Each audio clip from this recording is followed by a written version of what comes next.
Sige. Bali una-una ang remote natin, 2 piraso lang po. 2 pirasong remote, 2 pirasong code, tsaka sa emergency key.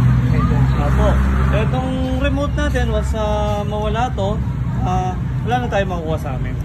Kasi lahat binigyan na namin sa owner. So yung code, pero meron mabibigyan sa Honda. Meron naman. Papaduplicate ka lang yan. Yun nga lang, kailangan yung code, hindi mo iwawala. Kasi pag bibili ka ng duplicate niya, or papalitan mo yung pinaka sa system natin, i-insert muna nila yung luma bago nyo, sige po, bago nyo pasukan ng panibago. Okay. Ganon. So, di bali na mawala yung remote, zero lang yung code talaga. So, pahingat na lang. So, yung code, si owner lang nakakaalam. So, hindi ko siya bubuksan, pero ituturo. Itatago pwede sa bahay. So, ituturo ko naman kung paano siya i-insert mamaya. Okay. So, yung dalawang to para sa emergency key compartment. So, dalawa naman pindutan dyan kay Honda. Yan. So, once na red light po siya, long press lang po, patay yung unit natin. Pag green light, open naman po yan. So, pero bago natin siya pihitin, kailangan po, lagi nyo ito i-press. Once na lumabas yung key indicator natin, sign na yan para i-press, i-on yung unit. Para pwede na natin siya pihitin. Pagka nakalabas na yung key indicator. Ulitin ko sir ha. Pag red light, long press. Pag pula, patay yung unit. Hindi natin siya mape-press. Hindi lalabas yung key indicator. Long press mo siya sir. Pag green naman po, press mo ulit. Then, pinupush lang? Pupush mo lang muna. Then, tsaka mo siya pwedeng pihitin. Tapos start. So, yung sa taas naman ng remote natin, ito yung answer back key. For example, nakapark ka sa mga, ganyan, maraming unit. Or gusto nyo malaman kung nasan yung motor nyo. Press nyo lang po yan, malalaman nyo po. Kung ayaw mo nang may sound, long press mo lang. Pag pula, ilaw lang. Ayan, ilaw lang siya. Wala siyang sounds. Pero kung gusto mo na may sounds, long press ulit, green. Yan, may sounds siya. So, pagbubukas ng compartment, tsaka fuel tank, hindi natin siya mabubuksan once na nakapatay or nakabukas ang engine. So, ulitin sir, press nyo muna. Pag lumabas key indicator, pwede mong pihitin. Tapat nyo sa fuel. Ito, fuel or seat. Yan. Then, ito yung sa compartment. Sa taas yung sa fuel tank. Ayun naman po siya. Pareho siyang bumukas. Tapos pag handle lock, kaliwa, familiar naman kayo siguro, familiar, long press nyo ulit, long press mo siya sir, then counterclockwise naman. So lock na rin yung unit natin. So sunod naman ang battery natin. Ang battery natin disposable. 2 years ang lifespan yan, pero araw-araw natin ginagamit yan, umaabot ng 3 hanggang 4 na taon. So may battery indicator naman tayo mamaya, papakita ko na lang po kung saan tayo mabibilis. Okay. So, familiar naman siguro sila. Sa mga 125cc, pagbubuksan natin ng unit natin, kaliwat kanan, hold brake. Pero kay ADV at PCX, kaliwa lang. Ang brake sa preno. Hold brake siya, then push button. Okay naman po. Headlight niya? Dito hindi. Hindi yan. Yan lang no? Yes po. So, headlight niya, open na. Wala na yung patayan. Check natin na sir. High, low. Kaya na. Okay naman po. Signal light, sarap, kalingot. Okay naman sir, kabila. Magana. Hazard. May hazard siya. May hazard na. Ito yung hazard natin, sir. Hazard. Sabay po siya harap likod. Magana. Busina. Magana. So, idle stop natin. Ito naman sir, idle stop natin. Pagka namamatay yung makina. Halimbawa, nasa traffic ka or stop light. Within 5 seconds mamamatay. Pag namatay yung unit po sir, tutrotter mo lang. Ulit yung fuel consumption siya. Pero kung ayaw mo naman nun, pwede mo naman siyang iyo. Hindi, mas makakatipid yun eh. Mas tipid.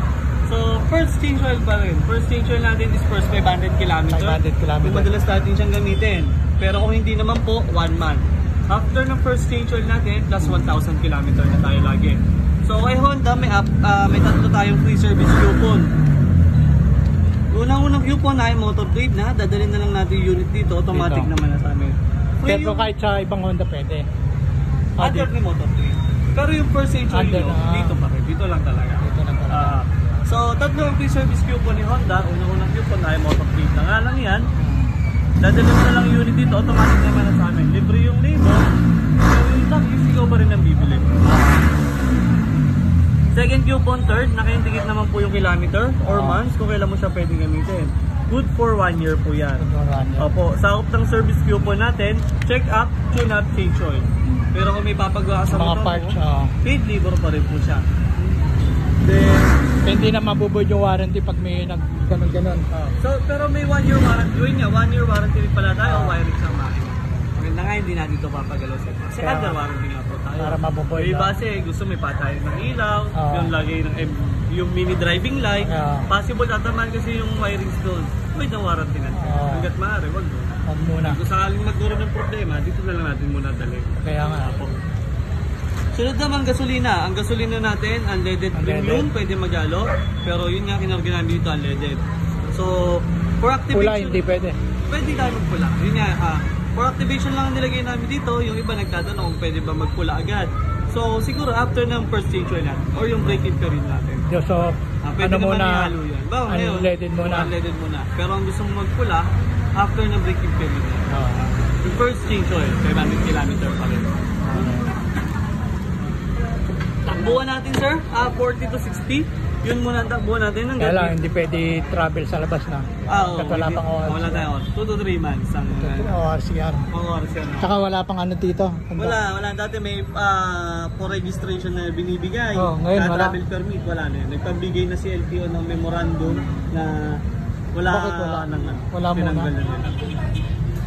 So dito naman tayo sa panel. Sa panel natin, makikita mo natin dyan yung average consumption natin, yung total odometer, tapos yung temperature ng unit. Ayan, tatlo lang naman po siya. Mukha lang maraming Ito. pinipindot. Opo. Nababasa daw yan. Nababasa talaga siya. Kaya nagkakaroon ng problema. Sa ngayon, wala naman siyang issue na bumabalik. Opo.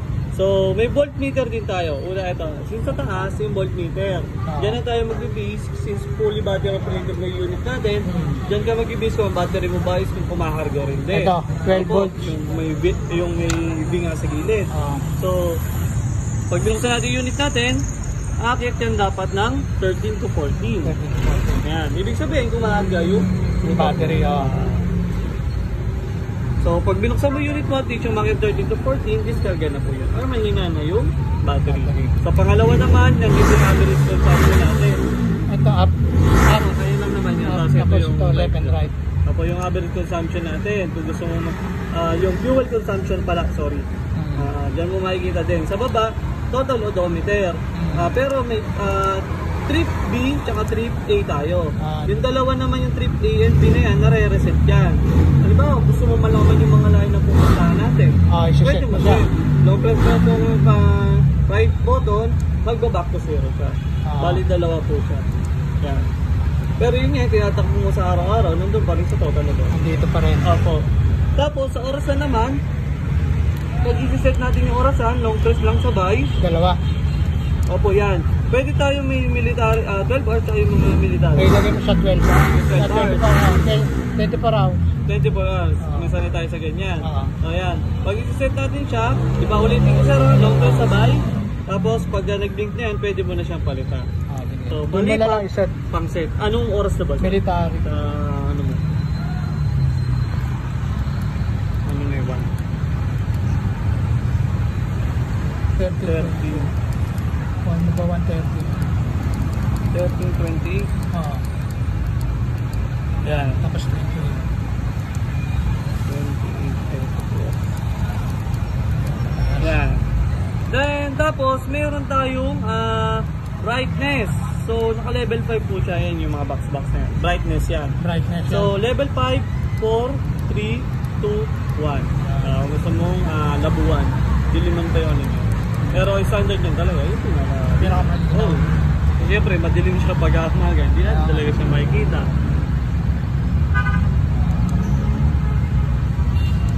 So, yun lang naman sir, kung may katanungan tayo about sa unit, may manual naman tayong pwedeng basahin. Ang visor po natin, natataas din po yan, adjust. Pagsabay nyo lang po hilahin, yung taas nyo lang. Yung pag-uwa. So, pagkapasok ng code, ayan, ito pinakalas na natin. Ito pinakamatindi. Pag binubuksan mo yung ano, ito. Opo, taas. Tatapat mo muna sa seat, ayun Ito. yan, Tapos sabay. yan. Tapos yung baba, yung seat naman. Tapos, baba ko yan. Patay mo ulit. Patay ko ulit. Apo. Ayan. Pag iiwan mo yung motor mo sir, lagi may pe-press to ignition natin. Pag lagi may Oo. pe-press siya. Para makikita mo ba kung may iiwan mo, patay Tapos or bukas. pagka nilock mo, ganyan. Pe-press nyo pa rin. Pe-press. Ito. Apo. Ayun. Para makikita mo, hindi. Long press, Long press. tapos kaliwa. Yan. Parang susi lang na Long press. kaliwa. Hindi, yan nga, nakalock siya ngayon. Pero nakalock. Ganyan. Oo. Tapos Ulit pag yun. ilalak ko, Yan. Kaliwa. Yan. yun. Okay na siya. Yung parang disusi lang na pe-press ko pa rin. Oo, ganun. Ito, ano lang naman siya. So, Basta pag fuel, tatapat ko lang siya yan. oh yes, po, tatapat Tapos mo. pipindutin ko na. Apo. Ito na sir. Yun nga, nawala na yung remote natin. Oo. Long press ko yan sir, papatayin ko. Patayin ko siya. Pag pinarest mo siya, wala na. Hindi na siya, Hindi na natin. pero hindi siya nakalock na. Hindi ko nilock. Oo nga. Tapos hindi ko po nilock. So, i-insert natin yung code. So, sa pag-insert ng code, bibigyan ko lang kayo ng example. Oo. Pero, syempre, si owner lang nakakaalam. For example, ang number na nakalagay dito, 321. Na napapalitan din yung code. Ay, hindi. Ito na yun. Yan na yun. Kung gusto mong bilhin ng panibago, yun nga lang. Papa-insert mo yung luma, tapos yung bago yung lalagay. Ay, hindi pwede baguhin yung code. Pwede. Kung ano yung kaya nga maganda, si owner lang nakakaalam. nakakaalam. Kaya nakasilyado talaga siya. So, ibibigyan ko lang kayo ng example. For example, 321 ang nakalagay ng numero dito. Tatluhan lang ba? Hindi. Hindi, marami to. 8 ata to. Walang digit. ata to.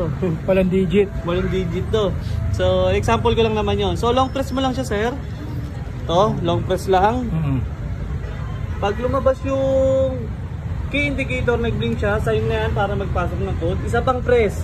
Pag tumunog na yan, yun na yung sign para magpasok ng code. Ulitin ko ha. Long press, lumabas, nag-blink yung key indicator, isa pang press, yun. Short press. Apo. Pag pinindot mo na yan, tumunog, yun na yung sign para magpasok ng code. For example, first digit, 1, 2, 3, kasi hintayin nyo ulit siyang tumunog. Pag tumunog siya, second code. Yun. 1, 2, tapos hintayin nyo ulit para sa second code. Yan, 1. Pag nakalagay 0, ano, 0 lang nakalagay, hayaan nyo lang. Yeah, Hintayin mo lang siya yun, hintayin mo lang siya tumunog. Pagtapos na pagka na-insert mo Sa lang, makikita yung dito.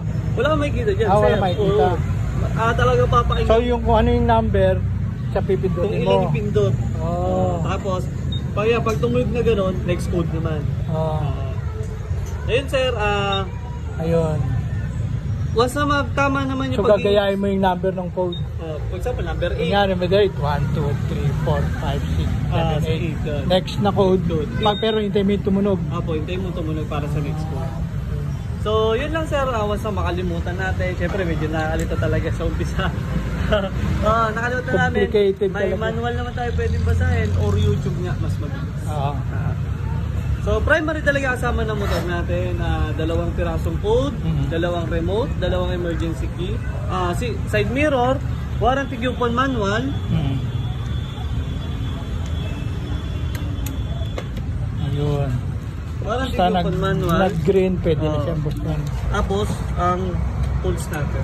Yun lang ang tools. Ito lang, sa Aerox sa piraso na lang. Wala pang handle. Wala pang handle. Pamahal lang. Naka-stationary siya, no? Oo.